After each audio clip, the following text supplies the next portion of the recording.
just as a homeroom teacher in a school in Abu Dhabi. उसके बाद I spent approximately 10 years in Dubai. अगर मैं बच्चे को fractions पढ़ा रही हूँ maths में और उसको ये पता है कि मैं fractions को solve कैसे कर सकता हूँ, पर उसको ये नहीं पता that looking at pizza, half क्या है, quarter क्या है. So I think that education is useless. They are ready to learn, but they are not ready to implement.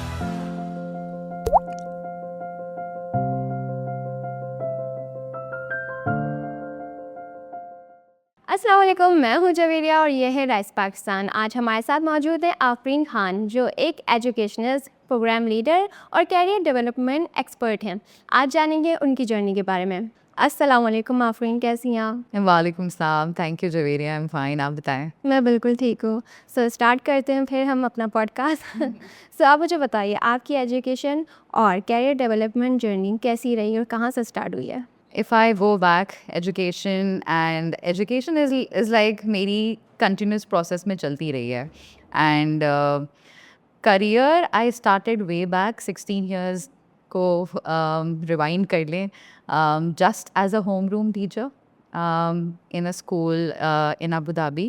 And उसके बाद I spent approximately 10 years in Dubai, homeroom teacher से classroom teacher, फिर एक academic coordinator, and then I also worked closely with Ministry of Foreign Affairs as well. Okay. कि हम activities को as a part of curriculum, as a part of classroom teaching किस तरह से embed कर सकते हैं. And then I moved back to Pakistan for good. Pakistan में I have worked with City School, and now currently I'm working with Ahmad Academy. Nice. So आपने जैसे बताया कि आपने अबू धाबी में भी टीचिंग की थी, तो थोड़ा सा अगर हम कंपेयर करें वहाँ के बच्चों से और यहाँ के बच्चों से, कोई कंपैरिजन है? वहाँ का जो बच्चा है ना, उसके पास रिसोर्सेज बहुत हैं, अपॉर्चुनिटीज़ बहुत हैं, और दैट फ्रीडम, वो फ्रीडम भी बहुत है, इंडिपेंडेंस बहुत है. सही। और वहाँ का बच्चा रोट लर्निंग से दूर है, मेमोराइजेशन से दूर है. इनफैक्ट पाकिस्तान में जो एजुकेशन के ऊपर फोकस है, it's more about to memorise, just to exams के लिए आप पढ़ें और एग्ज़ाम्स के लिए स्कोर करें, that's it. But in comparison United Arab Emirates में या outside Pakistan, education is more about practical application. अगर मैं बच्चे को फ्रैक्शंस पढ़ा रही हूँ मैथ्स में और उसको ये पता है कि मैं फ्रैक्शंस को सॉल्व कैसे कर सकता हूँ, पर उसको ये नहीं पता that looking at pizza, half क्या है, क्वार्टर क्या है, 1/3 क्या है, तो आई think that education is useless. ऐसा ही है। That's the difference. सो आपने टीचिंग और प्रोग्राम मैनेजमेंट की फील्ड में कैसे इसको चूज़ किया? So teaching, I think, was my forte always. आपको पहले से इंटरेस्ट था इसमें? इंटरेस्ट कुछ इस तरह से था कि जब मैं स्कूल में होती थी तो मैं घर वापस आके I would mimic and copy my teachers, and I would make sure कि जो मेरी बेस्ट फेवरेट टीचर है मैं उनको जितना अच्छा कॉपी कर सकूं. और I would make my mom या मैं अपनी ग्रैंड मदर को बिठा के उनको स्कूलिंग कर रही होती थी. अच्छा, ये तो सबका ही मतलब एक चाइल्डहुड मेमोरी होती है Exactly. कि सब इसमें प्रैक्टिस ज़रूर Yeah. करते हैं। But it was more like कि मैंने उसको आगे परस्यू किया, एंड आई ऑलवेज फेल्ट कि ये मेरी कॉलिंग है.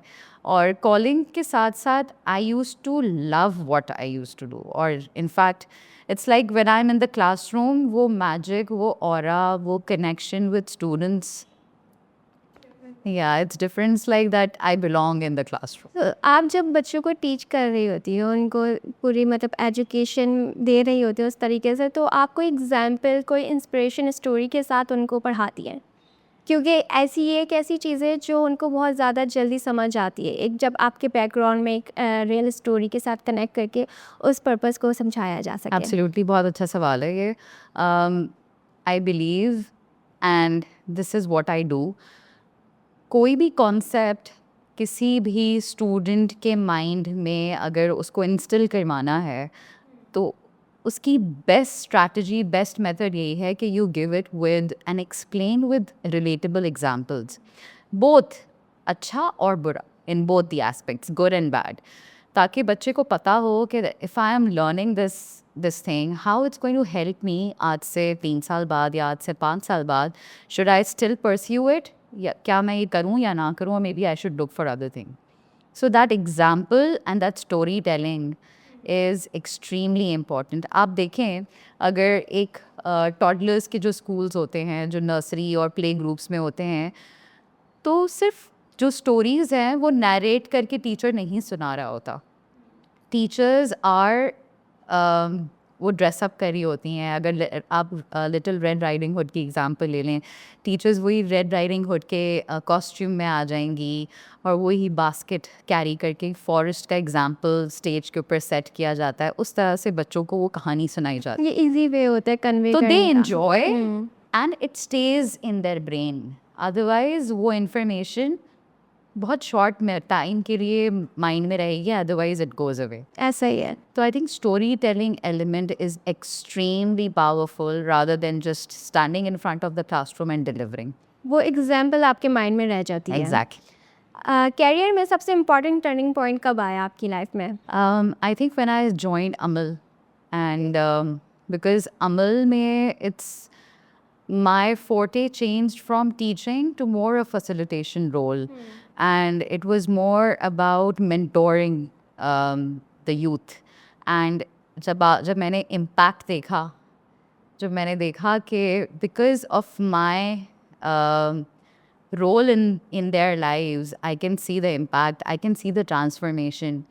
एक स्टूडेंट को मैं देखती हूँ कि वो day 1 पे कैसा है, and towards the end, after 3 months programme उसके अंदर कितना बड़ा चेंज आता है. तो that is something which changed my entire perspective and which changed my thought, and I think that is a career breakthrough for me. सही है. तो जैसे आप मतलब टीचिंग करती हैं तो उसके दौरान आपको काफ़ी बच्चे मतलब नज़र आते होंगे जो बहुत इजीली पिक भी कर जाते होंगे हर चीज़, और कुछ ऐसे होते होंगे जिनको टाइम लगता है.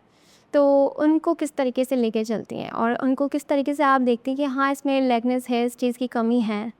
देखें, ऐसे जो स्टूडेंट्स होते हैं ना, teachers should identify on finger tips पे आइडेंटिफाई हो जाते हैं ऐसे बच्चे. और थ्रू वर्बल रिस्पॉन्सेस. अच्छा, कुछ बच्चे ऐसे होते हैं, if I am talking about younger students या if I am talking about teenagers, तो some are extremely overly responsive, class में हर बात पर रिस्पॉन्ड करेंगे, they would love to participate. और कुछ बच्चा साइलेंट होता है बट स्टिल वो सब चीज़ें एब्जॉर्ब कर रहा होता है. तो there is this strategy in classroom teaching which is called assessment for learning. तो जो AFLs होते हैं हमारे, फॉर एग्जांपल मैंने एक टॉपिक पढ़ाया and towards the end of the topic if I take a quick assessment to check, ज़रूरी नहीं है it has to be a 20 marks question paper, नहीं, सिर्फ एक सवाल से आप गॉज कर लेते हैं कि बच्चे ने कितना एब्जॉर्ब किया. Maybe it can be just a riddle, maybe it can just be a question, maybe it can be to summarize the entire topic in 2 lines. तो उससे पता चल जाता है कि what the child has absorbed, या मुझे इस टॉपिक को किसी और स्ट्रैटेजी के थ्रू रिविजिट करने की ज़रूरत है. तो अगर मैं कंपेयर करूं पहले के बच्चों से और अब के बच्चों में, तो क्या फ़र्क देखती हैं इन दोनों में? आज का बच्चा is digital zombie. They are more aware about digital awareness than the, जो हमारे era के बच्चे हैं. And this era is more about digital learning. It's more about blended learning. Children enjoy, not even children, even जो हमारे elder students हैं, they also enjoy learning at their comfort on the screen. So again, screen times have increased because of that. But yes, आज का बच्चा is digitally smart because of blended learning. ये positive impact है. Yes. Teacher को training देने में सबसे बड़ा चैलेंजेस क्या फेस करने को मिलता है? Challenges, yes. Problem ये है, teachers, they are not ready. They are ready to learn, but they are not ready to implement. वही ट्रेडिशनल मेथड्स चले आ रहे हैं, टीचर्स वही यूज़ करते हैं क्लासरूम्स में. And the problem comes when अगर एक स्ट्रैटेजी एक टीचर को सिखाई है that this is a new way और this is a new method you can use and train and bring some excitement in your teaching style में with students. तो वहाँ पे जो बच्चा वहाँ पे जो टीचर है दो वो ट्रेनिंग्स बहुत रेडिली अटेंड करते हैं एंड दे वांट के स्कूल या कोई इदारा उनको ट्रेन करे, but at the same time implementation की जहाँ पे बात आती है तो वहाँ पे इम्प्लीमेंटेशन नहीं होता. तो उसके पीछे क्या रीज़न होता है? वो सिर्फ शौक से आ रहे होते हैं उस फील्ड में नहीं, या उनका पैशन नहीं exactly. होता? तो अगेन आई थिंक आपने वो एक टी स्पिल कर दी है. it's like there are teachers in education in academia because they think that teaching is an easy profession. Okay, हम So I think the world needs to know teaching is the most difficult profession of all. It is the profession which gives like birth to other professions. सही है. तो teaching if you are coming कि आपको ऐसा लग रहा है कि ये बहुत ईजी जॉब है, it's not an easy job. You need to have passion, और पैशन से ज़्यादा आपके अंदर सब्र तहम्मुल होना बहुत ज़रूरी है. Because at the end of the day आप एक बच्चे की नहीं, आप एक पूरी आने वाली यूथ की लाइफ को चेंज कर रहे हैं, आप एक ट्रांसफॉर्मेशन ला रहे हैं. तो यू नीड पैशन एंड आपके अंदर विलिंगनेस टू लर्न खुद के लिए भी होना चाहिए. Because we are not in those days कि पहले जो ट्रेडिशनल क्लासरूम्स होते थे कि टीचर आया क्लास में, उसने लेक्चर डिलीवर किया, स्टूडेंट्स ने नोट्स टेकिंग की, that's it, done and dusted, और कोई बच्चा टीचर से सवाल नहीं करता था. But today it's absolutely opposite. आज का बच्चा टीचर को चैलेंज भी करेगा, टीचर की नॉलेज को क्वेश्चन भी करेगा. I have heard students even saying that ये टीचर तो हमें चैट जीपीटी से पढ़ाते हैं, तो मैं क्यों इस टीचर से लर्न करूँ? What is this teacher bringing for me? क्योंकि आप उनकी ओपिनियन मैटर करती है. एग्जैक्टली. तो टीचर के पास ऐसा क्या नॉलेज है या वाई टीचर? तो in today's time, the role of teacher has shifted to become the role of a facilitator. Because अब हमारे पास resources बहुत हैं. We have so many resources available on internet, online, e-books and whatnot. तो with resources, a teacher should accept that कि अब मैं सिर्फ एक वाहिद वो प्रोवाइडर नहीं हूँ. पहले ऐसे ही होता था और टीचर्स को हम समझते थे like they are the godfathers ऐसे ही and they are gods. But now हम अपने पेरेंट्स की जगह the भी role रखते of the teacher has shifted to be called as a facilitator. हैं. सही. So this is a change that I सही. जब आप स्टूडेंट होया करती थी तो उस वक़्त आपको कोई ऐसा मेंटोर जो आज तक याद हो?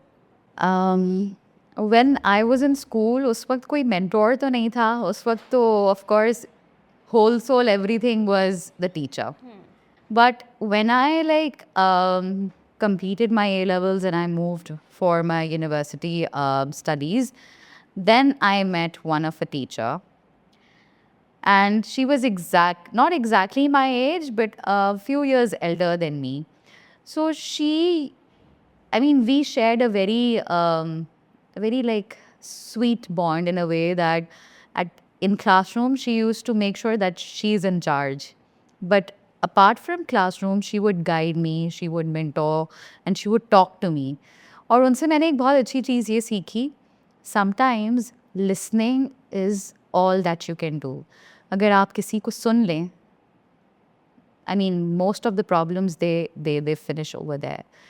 सिर्फ सुन लेना ही बहुत होता है. It's more like empathy. ऐसा ही है. ज़रूरी नहीं होता कि आप हर बार किसी को एडवाइस दें.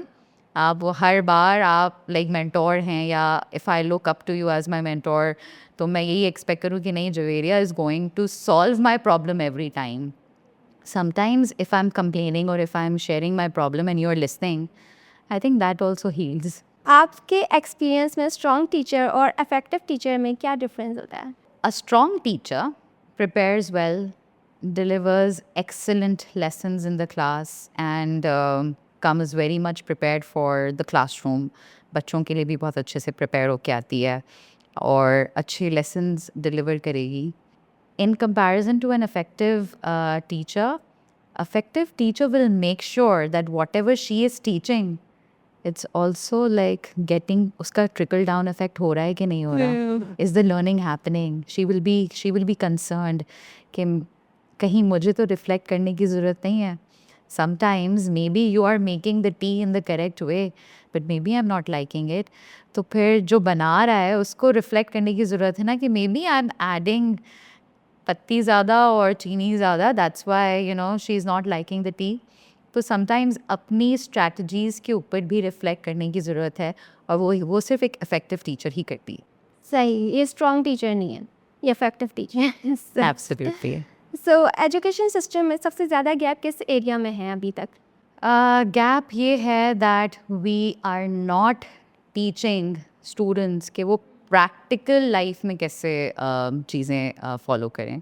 That real life, that practical application of the concepts, the knowledge जो आप क्लासरूम्स में बच्चों को डिलीवर करवा रहे हैं, उसका प्रैक्टिकल एप्लीकेशन कैसे होगा. That hands on experience available नहीं है. They don't know. We are talking about, हम उनको साइंस, सोशल स्टडीज़, कितने टॉपिक्स पढ़ा रहे होते हैं, but it's more about content, it's all about knowledge. Where is the application? There's no application. So this is the biggest gap I would say that lies in the education system, that there's no practical application and there's no hands-on experience. It's all about bookish knowledge that the student needs to embed, और वो ये चीज़ें याद करके exams के लिए prepare करता है just to secure grades and then done and dusted. वो knowledge कहाँ गई?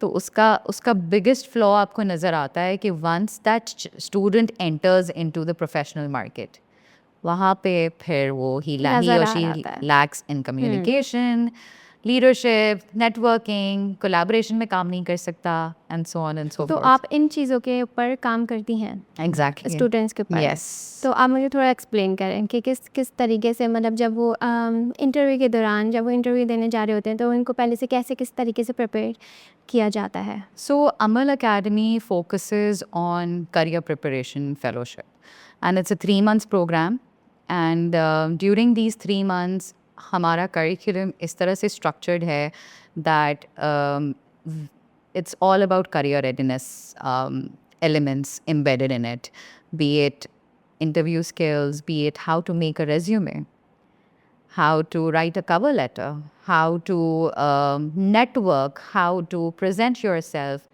Interview में questions interviewers करते हैं, तो how to tackle those questions. Maybe you ask me a question and I don't know to answer it. हो सकता है मुझे आता हो उसका जवाब, but in that moment during the interview मुझे उसका जवाब नहीं आ रहा. क्योंकि आप तो अपना how do I confidence handle lose that कर लेते हो. situation? Non-verbal body language या हमारी body language क्यों ज़रूरी है and why it is important? What are some of the gestures that you should not, use it during an interview? What are some ethics? Why punctuality is important? How do you make sure that you manage your time effectively? All those problems with, we are struggling in our everyday life. So it's an entire curriculum for the fellowship. तो interview skills के साथ साथ we focus on leadership skills. हम real life scenarios देते हैं. Real life scenarios में we allow them to work in groups. सही. They are also asked. हमारा एक बहुत अच्छा element होता है. We prepare them, which is called as, एक हमारी passenger series होती है. Okay. तो passenger series does not mean passenger, but yes, you are a passenger of learning. But passenger is like P stands for passion, A stands for audience, S stands for storytelling, and so on and so forth. Okay. So passenger series में they are prepared, and during that preparation उसमें interview के भी skills हैं, how to use gestures, how to take care of active listening. In सब preparation के बाद we allow them to have an experience by experiencing mock interviews. we invite our alumni and industry professionals from the market. They come, interviews हम conduct करवाते हैं on spot, उनको feedback मिलता है, सो दे go through the experience, तो जो उन्होंने learn किया उसका प्रैक्टिकल एप्लीकेशन उनको मिला. So this is exactly what और ये बहुत इम्पॉर्टेंट है. Exactly. Then there's a very important component of the fellowship which is called as mega projects. We ask them to pick up a niche problem from the society जिसके बारे में they care a lot या उनको बहुत disturb करती है. For example, आपने कहा कि जब कि मुझे ये स्ट्रे एनिमल्स का मसला लगता है, इनका कोई अब्यूज़ बहुत है, दे आर अभी आजकल डॉग कलिंग देखें कितनी हो रही है. तो आपने एक सोसाइटी की प्रॉब्लम उठाई, then we ask them to build something tangible out of it, या तो it can be non profit, it can be profit, whatever. तो वो एक प्रोजेक्ट बनाते हैं अपना, and then on the last day of the fellowship they are asked to deliver that presentation जिसमें आपकी leadership skills, presentation skills, communication skills, working in collaboration, क्योंकि ये group project होता है, तो of course when you are in group आपके conflicts भी होंगे, आपके I mean agreements भी होंगे, कुछ चीज़ें of course you are not going to agree with as well. So this teaches you that how you can work in a group, how can you survive in a group. So there are like multiple scenario based situations we provide them, which allows them to experience how to work in a group effectively, how to be a good team player. सही, मतलब आप लोग real life के लिए, professional life के लिए इनको एक कम्प्लीटली पैकेज बना के भेजते हैं वहाँ पे. Exactly, yes, yeah. SDGs को प्रैक्टिकल एजुकेशन को कैसे कनेक्ट किया जा सकता है? हाँ, so सबसे पहले SDGs, I think this is like a favorite and something very close to me, because I feel SDGs की implementation पाकिस्तान में on that front नहीं है. Yes, हियर एंड देयर हम ऑर्गेनाइजेशंस में देखते हैं कि सस्टेनेबल प्रैक्टिसेस इम्प्लीमेंट हो गई, और मे बी एक ऐसा डे ऑब्जर्व कर लिया जाता है कि turn off the lights and save energy, save water, but nothing out of the box कुछ सुनने को नहीं मिलता, कोई और क्रिएटिविटी नज़र नहीं आती. उसका रीज़न ये है कि our society, the community in which we live, they don't know what are SDGs. तो पहले ये अवेयरनेस देना बहुत ज़रूरी है कि SDGs कहते किसको हैं. एंड क्योंकि अगर मैं अपनी भी बात करूँ, मेरा ये प्रोफेशन नहीं है, तो मुझे इस बारे में कुछ भी नहीं पता है. अगर मैं एग्जांपल दूँ तो उसको किस तरीके से, आप जैसे एग्जांपल बता ही रही हैं, तो किस तरीके से? या सो जवेरिया, SDGs को हम ऐसे अंडरस्टैंड करते हैं, वेरी सिंपल. अभी जो हमारे पास रिसोर्सेज मौजूद हैं, द रिसोर्सेज जैसे हमारे पास मरीन लाइफ है, हमारे पास पानी है, हमारे पास गैस है, whatever the resources are available to us, हम इसको माइंडफुली कैसे इस्तेमाल करें सो दैट आगे फ्यूचर में जो जनरेशन आ रही है वो भी इसको यूज़ कर सके. ऐसा ना हो कि by the that time all these resources are depleted. Exactly. अभी हम क्या फ्यूचर के लिए उनके लिए क्या छोड़ के जा रहे हैं? Exactly. So this is what SDGs are targeting. और हमारे पास 17 सस्टेनेबल गोल्स हैं, जिसमें से just to give you example, हमारे पास है नो पॉवर्टी, गुर्बत ख़त्म हो जाए, और clean water and sanitation. Then we have protecting marine life. Then we have सिर्फ SDGs से लोग अज्यूम करते हैं कि हम क्लाइमेट चेंज की बात करें. बिल्कुल हम क्लाइमेट चेंज की बात कर रहे हैं, but it is much beyond that. Because climate change, अब जैसे you can see that how global warming is affecting.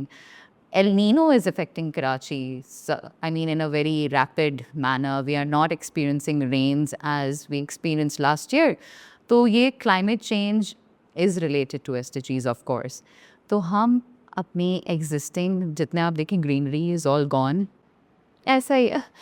So हमने अपनी resources ख़त्म की. करिए ना. So now nature is, giving back to us. कि अब ये किया था, now you get this. अच्छा, अगर मैं बात करूँ, अभी गैस की बहुत इशू है, मतलब उसका बहुत ज़्यादा प्रॉब्लम है, तो अभी हमें इस टाइम में इतना प्रॉब्लम हो रहा है, तो हम ये सोचें कि आगे जो आने वाली जनरेशन है उनका क्या होगा. उनके पास तो बिल्कुल होएगी नहीं ना ये वाली चीज़. तो So again, I think future में we are going to move towards electric stoves, और अभी भी electric stoves. आना तो In शुरू हो many गए हैं. households, people are using all of that. क्योंकि हमारी पहले की जनरेशन ने इस चीज़ पे काम नहीं किया, उसको रोका नहीं, उस पे ध्यान नहीं दिया, तो ये अब हम वो चीज़ फेस कर रहे हैं. Exactly. तो SDGs का basically crux ही यही है that how इसकी awareness from the grassroots level is important, because अगर बच्चे को awareness होगी, just how हम बच्चे को बता रहे होते हैं कि भाई 14th August Pakistan was born, तो वो इंडिपेंडेंस डे को सेलिब्रेट करता है. So in a similar way, right from the grassroots level, this is a very important that हम बच्चे को ये बता रहे होते हैं कि पानी ज़ाया ना करो, या electric switches after use, turn them off, or don't take longer showers, या हम प्लास्टिक को यूज़ को curtail कर रहे हैं, not using effect, ज़्यादा यूज़ नहीं कर रहे, encourage भी नहीं कर रहे, which is very good. तो साथ में मतलब my request to the audience is tell your kids that why should, साथ में why का भी aspect डालें. नहीं करना है तो बताएं क्यों नहीं करना, ताकि उनको समझ आए. Exactly. You need to tell your kids that because of this reason we are not supposed to do this. Because सिर्फ प्लास्टिक आप decomposition का तो प्रॉब्लम है ही, but it is also affecting marine life. जो समंदर के नीचे जितने भी एनिमल्स हैं या जितनी भी हमारी फ्लोरा फौना है, it's affecting everything. And we have to take care of the life which is on land, जो ज़मीन के ऊपर है, और साथ साथ उनकी भी टेक केयर करनी है जो ज़मीन के नीचे है. So basically हम ऊपर तो करते नहीं, नीचे की भी नहीं कर रहे. Exactly. So basically 17 SDGs हैं, and I think targeting, आप कोई एक गोल को टारगेट कर लें विच यू थिंक कि हाँ मैं इसमें बहुत वैल्यू ऐड कर सकता हूँ, या this is very close to me. If you think कि मैं अगर एक पौधा भी लगा लूँ तो आज से 10 साल बाद, 5 साल बाद, it's going to be beneficial for future generations to come. And we should minimize cutting down the trees, because in the city where you and I am living, यहाँ पे it has become an urban jungle now.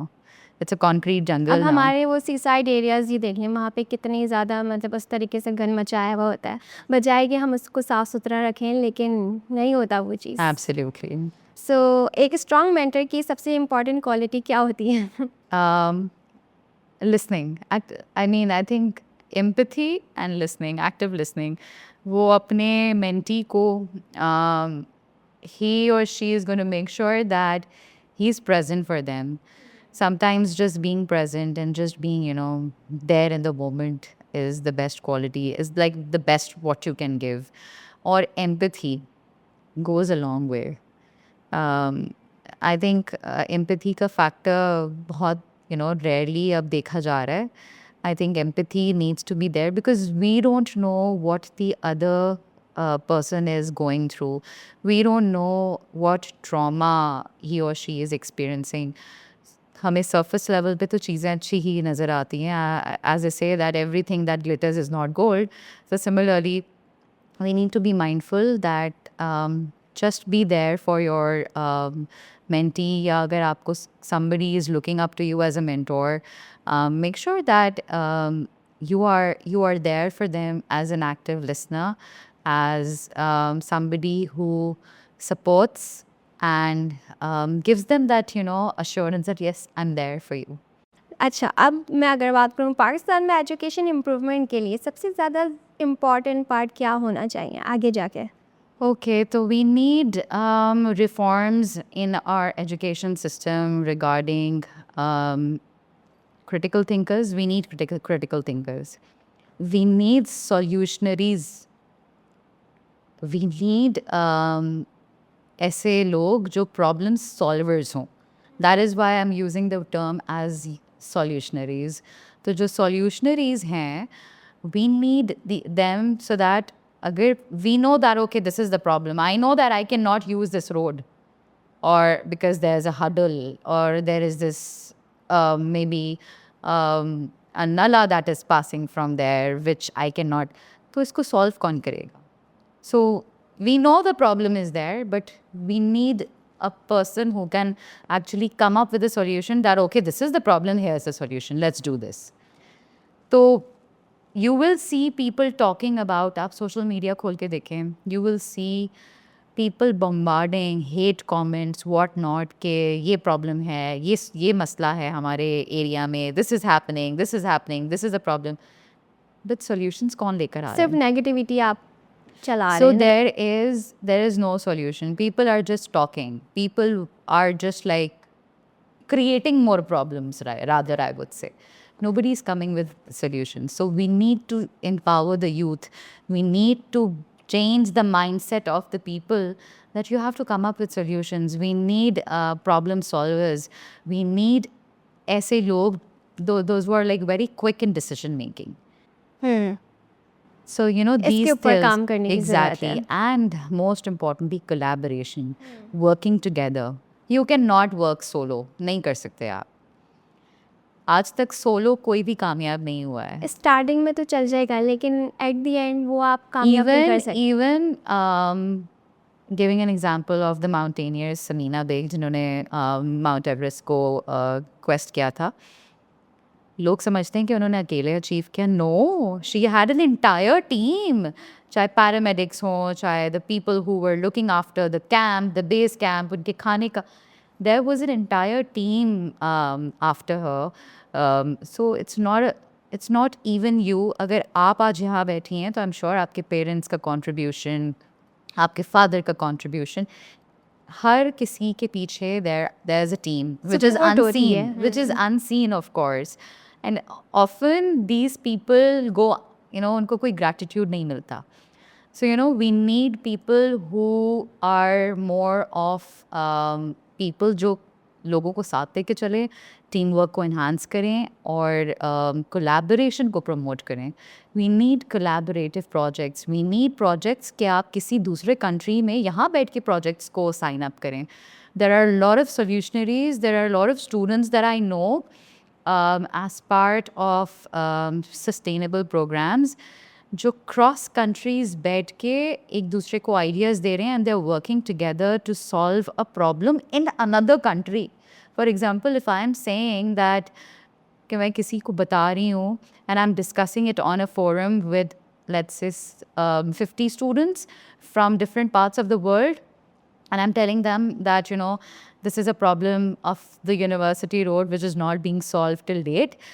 And maybe somebody from there, they asked me कि exactly मसला क्या है, and let me help you with it, and कोई एक अच्छा सा solution बता दिया, and that solution actually is effective. Or so one idea can solve problems. It's all about trying, not giving up, and not just मतलब आपने try तो किया ना उस तरीके. exactly. So trying is extremely important, and talking and having it in collaboration, it goes a long way. सही. So last question, rights Pakistan की audience को, स्पेशली स्टूडेंट्स और प्रोफेशनल और टीचर को, क्या आप मैसेज देना चाहेंगे?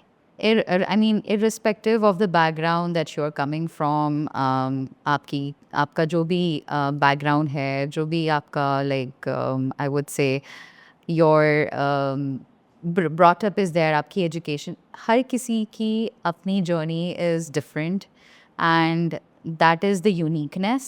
Don't take it as a setback. Everyone starts from somewhere. So don't just wait for any miracle to happen for you. Whenever you get an opportunity, go for it.